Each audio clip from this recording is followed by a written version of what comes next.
You're listening to Financial Advisor Marketing, the best show on the planet for financial advisors who want to get more clients without all the stress. You're about to get the real scoop on everything from lead generation to closing the deal. James is the founder of theadvisorcoach.com, where you can find an entire suite of products designed to help financial advisors grow their businesses more rapidly than ever before. Now, here is your host, James Pollard. This is part 2 of a 4-part series all about how to think better. I'm creating this series because there are lots of resources out there which focus on tactics and cute little stories, but there's almost nothing about how to think. There's nothing that gives you a process, the actual nuts and bolts of thinking. And that's what I'm talking about. I'm not talking about the belief systems necessarily. I have an entire video training about that called How Successful Financial Advisors Think, and that talks about belief systems. It actually talks about 25 beliefs that successful financial advisors tend to have. So I'm talking about the inner workings of thinking and how you can use these strategies to solve problems in your business and in your life. And if you like this sort of thing, you should probably subscribe to the Inner Circle newsletter, if you haven't already, over at theadvisorcoach.com/coaching, because the stuff I'm discussing in this series, it's like elementary school compared to what's in the newsletter. And the beautiful thing about having a paper and ink newsletter that gets delivered to people's homes every single month is that I can't go back in time and change it. I'm not going to name any names, but it's been brought to my attention by financial advisors that there's certain entities, certain people, whatever out there who will go back in time and edit their websites or delete their status updates in order to make themselves look smarter than they actually are. I can't do that with a newsletter. My feet are to the fire every single month. It's a con and it's also a pro, because the con is that, I'm not perfect. I make mistakes and it's on the record. People have it. They can prove it. They can prove that I said it. Fortunately, that doesn't happen very often, which is cool because I'm very methodical about what I put in there and I'm very intentional. The pro to that is that there is a written record. The same thing that is a con is also a pro, because I can go back in time and I can say, look, in October 2020, I said this. This is what happened. Or in May 2021, I wrote about this and this is what happened. I told financial advisors about this. This is what happened. If they listened, then they would have gotten better results, so on and so forth. So if you're interested in that, you want to check it out, at least read the sales page over at theadvisorcoach.com/coaching.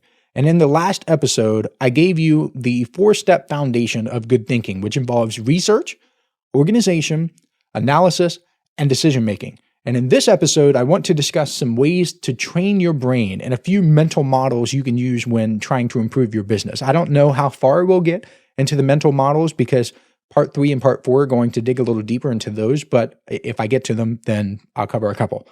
To give you a disclaimer, though, I am not a doctor. I don't even play one on TV, and I'm not giving you medical advice. I am merely sharing what has worked for me.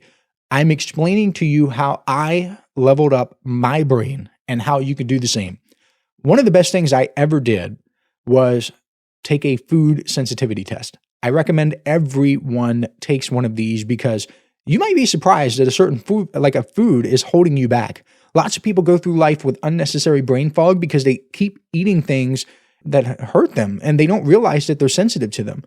The second thing I recommend is that you clean up your diet. You start with the food sensitivity test and then you actually implement whatever it is that it tells you. Some of the best foods for brain health, if you want to optimize more, there are things like chia seeds, walnuts, berries, and leafy greens. You can make a smoothie with all of these ingredients and have them in the middle of the day to give you a boost. I found that most people have what's called a midday slump, and it happens somewhere between 1 p.m. and 3 p.m. every single day, and it's when their brains start to struggle. If you have that, you know what I'm talking about. And even though most days I only work on hard tasks 3 to 4 hours per day, there are a few days where I have to keep going. I have other things to do. I have meetings. And if that's the case, I will have a smoothie with some of these ingredients, and what's the term? Like, it puts the wind back in my sails or something, and I can think better. I feel better. My mood is improved. And speaking of improving your mood and thinking better, take nootropics. One of the first things that I started getting into when I researched brain health and brain activity and how to think better and that sort of thing was supplements. And when I started talking to people who were way more successful than me, and I started building relationships with these people, I noticed that these people were taking a bunch of supplements. These people wanted to be better than optimal. They wanted to be super optimal. And part of their supplement stack is a nootropic or a brain supplement. And do your own research on these. The one I take right now is called Mind Lab Pro, and I really like it. I've taken a bunch of stuff over the years. A long time ago, I took something called Focus Factor that helped me for a while. But like I said, I've taken a bunch. And right now I'm using Mind Lab Pro. Again, do your own research. There are websites that are dedicated to supplements and nootropics and that sort of thing. There's an abundance of resources out there for you. And you can experiment. You can try different things. Be careful. Talk with the doctor. Again, I'm not a doctor. I'm not giving you medical advice. Talk with your physician before you do any of this stuff. But I'm just telling you, I've noticed that people who are way more successful than me, I was kind of shocked. Almost every single one was into supplementation, was into optimizing his or her brain. And the final thing I want to point out to you is that you can train your brain with something called the N-back test. So this is the letter N, as in now you know about this, N-back, like you scratch my back, I'll scratch yours, N-back test. You're going to have to Google it to see what it is and play for yourself. But what it does is it tests your working memory. It's called, again, the N-back test. And based on what I've read, some studies say that it's proven to increase your IQ. Others say that's a bunch of crap. But there was a period of time when I was taking the N-back test every single day, and I got better and I got better and I got better. And I felt a difference. I don't know if it was just my mind playing tricks on me or if it was real, but I felt like I don't want to say even felt like it. I mean, it's obvious that my memory got stronger because I improved at the test. It's a memory test and I did better. So my memory did get better.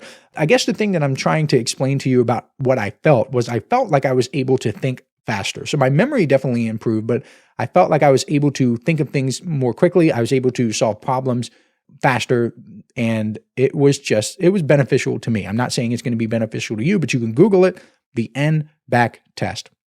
Next, I've talked about tests and supplements and diet and that sort of thing. I want to give you some of the tools that you can use to think better. And I want the rest of this episode and the next 2 episodes in the series to focus on these mental models, because if you learn to use these like tools, like real tools in your toolbox, you will become unstoppable. And I mean that because just like you wouldn't use a screwdriver for everything, you wouldn't use one model for everything. You want lots of tools. That way you're prepared for anything that comes your way. A mental model is a blueprint or a template to draw your attention to certain elements of a problem you're trying to solve. It defines context, background, and direction. And one example I read about that I really like is that it's kind of like being a chef and learning what flavor profiles exist, what basic ingredients are needed for things like sauces, techniques for cooking meats, and food and beverage pairings. Like what goes with, does red or white wine go with this, that type of thing. These are the big picture items that chefs should know. And note that they're the strategies, not the tactics for cooking. And if you understand these, then you'll be fine with almost any meal. If you didn't know these things though, if you didn't have this framework, you would struggle each and every time you tried to cook something. So knowing these things, it's like your template. It's your mental model. A great way to improve your thinking, and this is the first model I want to give you, is to train yourself to distinguish important from urgent. They are not the same. I talk to a lot of financial advisors about this stuff, and I talk to them about productivity because I keep saying things like, make productivity your true north, focus on productivity first. And sometimes my message still gets twisted. Productivity is not about getting a lot of stuff done. It's about getting more output from the same or smaller level of input. This means it's better to focus on important tasks instead of urgent tasks. Important tasks are the ones that move you toward your goals. Urgent tasks prevent stuff from falling apart. The two can overlap, of course, but in my experience, many urgent tasks do not contribute to goals. Instead, they keep it so you don't fall off track. They don't move you forward much, but they can keep you on the track. Let's say you have a low tire pressure notification on your car.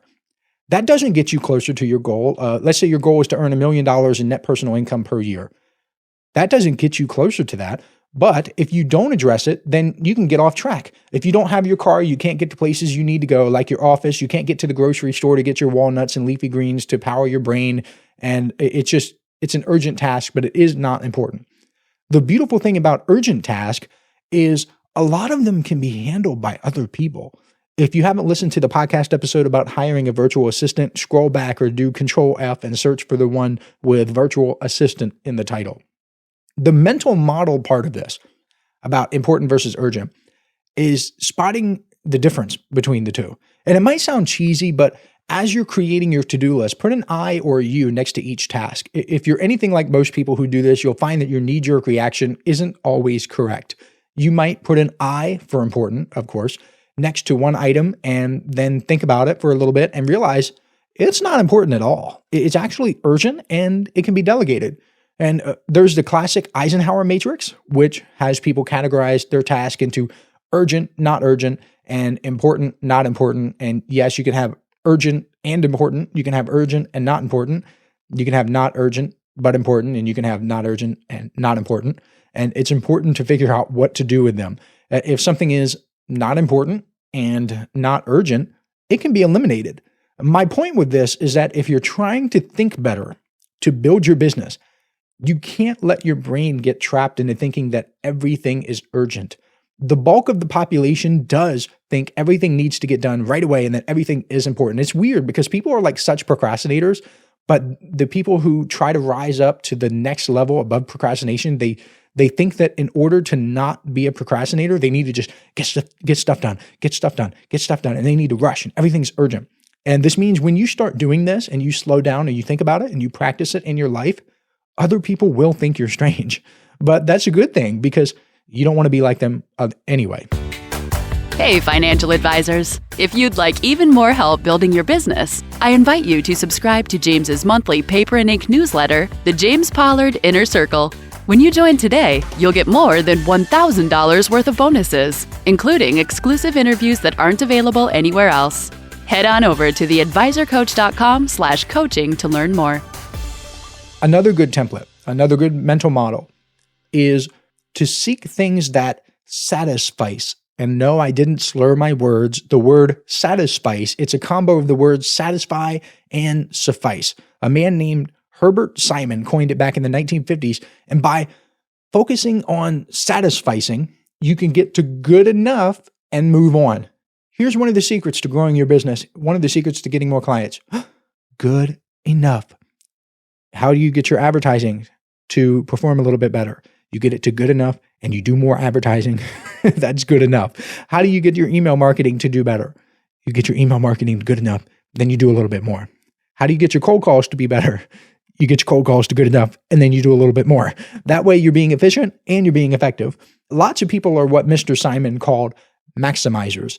These are people who try to squeeze every drop out of a single lemon. They're the people who want to spend hours researching for a trivial purchase. You know these people. You've seen them in your life. They're the ones who want like 500 reviews for a $97 product, and they want to do a background check before subscribing to my newsletter. They're just not very successful people. I'm sorry, but they're not. Because the law of diminishing returns kicks in. The first 5 or 10 minutes of research, cool, that's fine. It yields a tremendous benefit. But then the benefits begin dropping off. Just like with a lemon, you get a lot of juice with that first squeeze, then less and less and less. And by the time the maximizers are done with that first lemon, the satisficers have already squeezed 5 different lemons and they have 4 times the juice because they're getting good enough, they're getting good enough, they're getting good enough, and they're getting good enough. You need to focus on this. You need to get good enough and you need to move on. When you're planning out your day or writing out tasks that you need to accomplish in order to move closer to your goals, get a mental image of what will be good enough to get it done. I'm a recovering perfectionist and I've struggled with this, especially when hiring people. When you hire people, you get a hard lesson in good enough because you're forced to get to that level, either because your employees will do just enough, just good enough for you, or good enough in order to avoid getting fired, or you'll realize that you can't afford to pay for 5 additional hours on top of every single task in your business. You cannot afford to pay for someone who is a maximizer. When you're investing money into a team, you need that team to get as much productivity as possible. You can't let them maximize, just spend hours squeezing a single lemon. Why wouldn't you, the financial advisor whose income is linked directly to productivity, why would you be any different? One way to become a satisficer is to set boundaries whenever you're making choices. Give yourself a time limit. If you need to buy a new computer for your office, set a range of what you're looking for and nothing else. Only allow yourself to look at like 26-inch computer monitors, and that's it. Choose the best 26-inch computer monitor that you can find, but don't let yourself get caught up in other sizes. You're limiting your research time. You're finding the good enough within that category. Okay, so you're not looking at Apple and Dell and 26-inch and 22 and then 32 and then ultra wide, and you would just get overwhelmed with that sort of thing. Another way to do it is to set a default choice in a time limit. If at the end of your time limit, let's say you spend 30 minutes looking at these computer monitors, if you haven't been able to make a decision, go with your default choice. Whatever is looking the best to you at the end of the 30 minutes, just go with that. It takes a lot of stress out of decision making, which is one of the elements of becoming a better thinker from the last episode. Decision making, analysis, research. Remember, I want you to keep this stuff in mind. Another mental model is all about accepting reversion to the mean. And in finance, reversion to the mean, it's a theory which suggests that an asset price or an asset's volatility will eventually revert to a long-term average. For example, if Apple stock trades with a price to earnings ratio of 3, which is really low, it's probably a good buy, assuming nothing else has changed, because it should revert to the long-term mean. And the scientific explanation of reversion to the mean, it comes from Sir Francis Galton, who explained that any sequence of events that are affected by different variables, such as environment, emotions, extraordinary events are usually followed by ordinary ones. So when something unusual happens, something usual is likely to follow it. And I've discovered that we have averages for nearly everything in life. We have an average diet. If we eat healthier foods, we feel better. If we eat junk foods, we feel worse. We have an average comfort zone for money in the bank. If there's a dip, we work hard to get it back to normal. And yes, we have an average for the mix of good and bad stuff that happens to us. So if I have a day where everything seems to go wrong, I assure myself I'm going to revert to the mean. If I have a day where everything is going great and I'm just hitting it out of the park, one project after another, then I tell myself I'm going to revert to the mean. This keeps me optimistic on bad days and sensible on good days. And this is a tool you definitely want in your toolbox, because once mastered, you can almost predict the future with reversion to the mean. This is directly applicable to marketing too. Let's say you get an average of 30 new LinkedIn connections each week. You can extrapolate into the future and you can see that a year from now, you will have about 1,560 new connections. If 1 week goes by and you only have 10, then you can tell yourself it's a bad week, you'll get back to normal, you'll revert to the mean. If you have a great week and you get 50, it'll keep you grounded. It'll prevent you from coasting, from just like letting your foot off the gas. You won't fool yourself into thinking that you're better than you are either. And you can certainly improve your mean over time, so it would be more like a moving average. That's the goal. You want to get better over time, but there is a mean that exists within everything. I'll give you one more mental model and then I'll leave the rest for the next episode. I want you to train yourself to think in terms of probabilities. People's eyes tend to glaze over when I talk about this stuff, but I found that almost everyone intuitively understands how probabilities work in business. For example, if you don't make any cold calls today, what is the probability of you getting a client today through cold calls? 0, right? It's obvious. You can apply this same thinking to other activities in your business. When you begin tracking your activities and your results, you begin to see patterns. And if you know what your average or your mean is, you can begin to calculate probabilities too. But the big point is, I want to tell you that you're probably not taking advantage of low probability, high payoff tasks within your business. And lots of people make this mistake because they don't understand how to calculate expected returns. A simple example is this. Let's say an investment has a 50% chance of gaining 20% and a 50% chance of losing 10%. The expected return would be 5%, because half of 20% plus half of negative 10% is 5%. Let me give you another example. Let's say you're playing a game and the game is set up and you have a 10% chance of winning $100. 10% of $100 is $10. This means if you're able to wager fewer than $10, you should do it as many times as possible If you have to wager more than $10, you should avoid it. This is the expected return. The expected return of this game is $10 every time you play it. So if it costs you $1 to play it and you can win 10, then you should do it. So let me tie this into financial advisor marketing. The expected value equation, it's everywhere in business, but it comes into play. Let me think of an example. It'd be when you're targeting high net worth and ultra high net worth investors. Again, what is the probability of you getting a high net worth investor if you don't try? 0. Okay. But let's say you have a 1 in 100 chance. This is a 1% chance of landing a client who generates $50,000 for your business every year. So your expected value is 1/100th, 1% of $50,000, which is $500. Okay, got that? Now, stick with me here. Let's compare that to you going after quote unquote regular prospective clients who only generate $3,000 per year for your business. Let's say that you have a 1 in 15 chance. So this is like 6.66 or 6.67% chance of converting these people into clients. That sounds way better than 1% or 1 out of 100 until you do the math. Because if you divide 3,000 by 15, you realize that your expected return is only $200.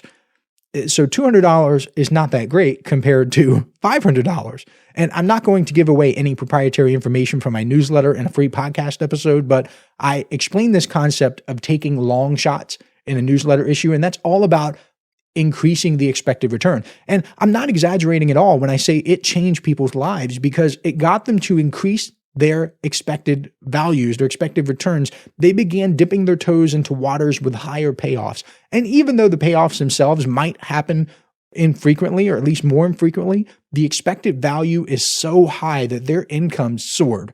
I hope that makes sense. I'm trying my best to explain it.